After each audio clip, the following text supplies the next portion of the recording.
Dahil laging maraming mababatas na absent, pauwas na po ang oras para maipasa ang panukalang batas tungkol sa usapin na pangkapayapaan. Lumalabo ring mabaligtad pa ang pagbito ng Pangulo sa SSS pension hike. Saksi si Maki Pulido. Sa sayaw idinaan ng mga lolo't lolang ito sa Quezon City ang kanilang apela na ipasa na ang panukalang dagdagan ng 2,000 piso ang kanilang pensyon mula sa Social Security System o SSS. Bitin pa rin daw kasi ang kasalukuyan nilang nakukuha kahit pa sabing may ilang gamot ng libre na para sa mga senior citizens sa ilalim ng PhilHealth Law.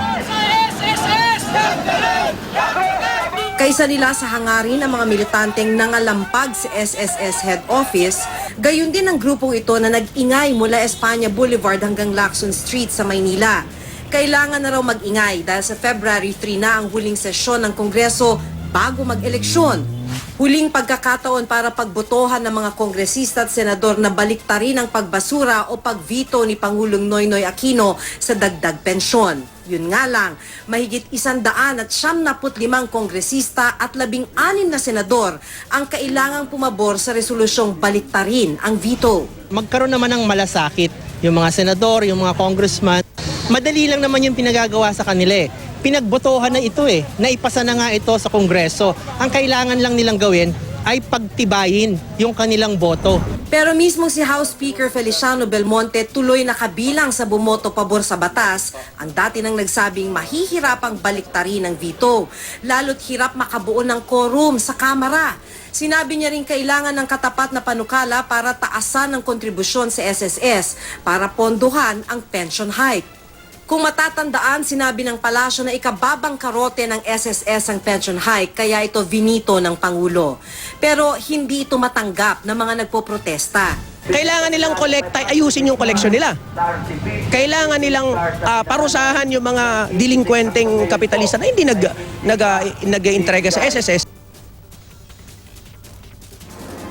Dahil din sa kawalan ng quorum, kaya palabo ng palabo ang pagpasa ng Bangsamoro Basic Law. If we are unable to approve this bill, the next generation of legislators will be able to do and approve a bill.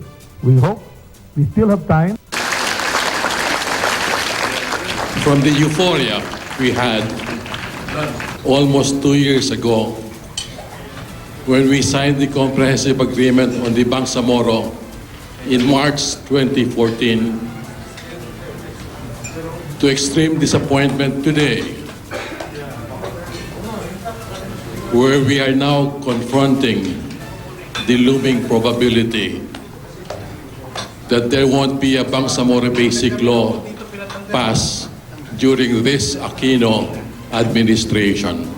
At tulad sa SSS pension hike, nawawala na rin ng pag-asa si Belmonte para sa BBL. Malabo pero posible raw itong maipasa ng Kamara. Gayunman, imposible na raw itong maging batas dahil ibang-iba ang bersyon nila at bersyon ng Senado na hindi pa natatalakay.